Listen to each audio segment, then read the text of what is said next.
morning, everybody. I'm Dean. And I'm Alex. And we're going to get into a lot of different things today. But we're going to have Alex do some mudding today. Just the screw holes. I'm going to start trimming out this other window. And maybe working on this beam again. So we'll see how far we can get. But we're stirring up the mud right now. And if you don't stir the mud up, you can do it depending on what type of tape you're using. We're going to use this flat tape, not that web tape. I think the flat tape comes out a lot better. And if you don't stir your mud, you're going to get a lot of bubbles. So you have to stir the mud.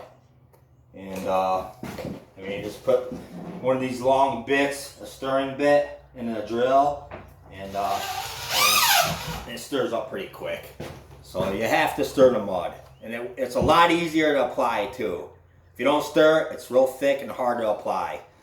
So let's go. Okay, so Alex is mudding the screw holes. This is our first time. And like I said, you can do each individual hole at a time, screw hole at a time, or you can just run a strip of mud down and hit it all at once. Either way, it doesn't matter. Should I do on the side? No, that's going to be, that's another seam we'll do. Just do all the screw holes first. And then we'll do the seams. You have two different types of seams. You have butt joints, and then you have a tapered seam. And if I can show you, the sheetrock is tapered on the finished edge. So if you look, you don't see no gap in there. And when I come down to the tapered edge, you'll see that gap in there. It's a really small gap in there. You see the light coming through, but that's where you fill that with mud. You just fill that right in. See the gap? And that fills in with mud. Now when you do a butt edge, this is a butt seam. There's no bevel. They're cut ends on both sides, 1/2 inch sheetrock. To do that, you have to go real wide with the mud to feather it in. So you'll come out like here and feather that in. So you don't see because when you put that tape on, it's going to bring it out slightly. So you have to bring it out.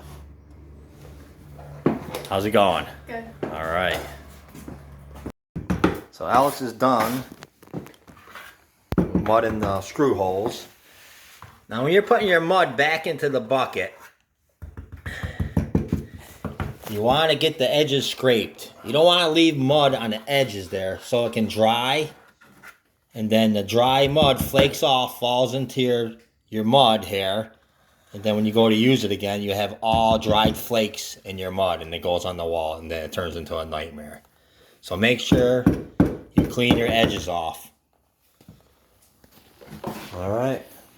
Okay, so this is Alex's first outside corner. She's finished, and she did a real good job.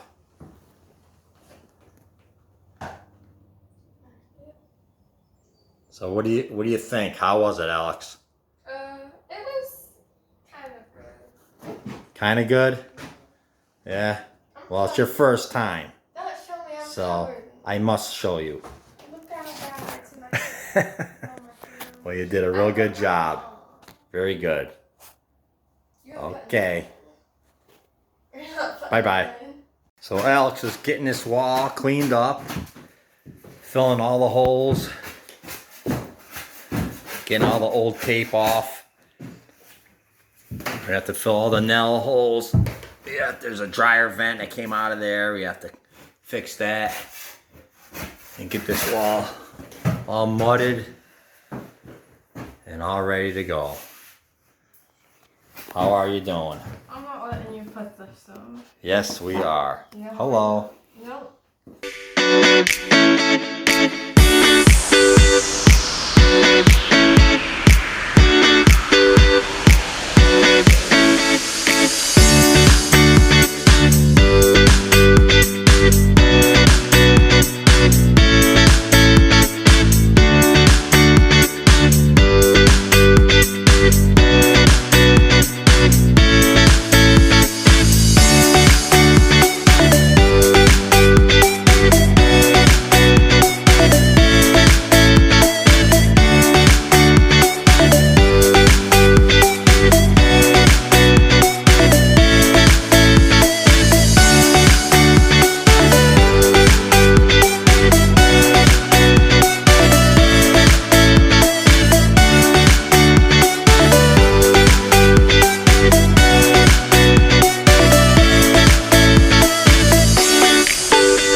So we're doing this other window molding now today. And the last one I did, I didn't really explain a lot. So when you're doing your molding, you have to do your extension jams first. So what we have to do, we have to fill this void in here. I can't just put my molding on like this. And you can see, obviously there's a big void here. So we have to get the extension jam in there. Now, the size of the extension jam could be different, depending on your wall thickness, how far back you set your window. So what you have to do is you have to make a measurement, take a measurement from the window to the outside of the sheetrock, flush with the outside of the sheetrock. So you take a measurement, which is 1.25 inches, like that.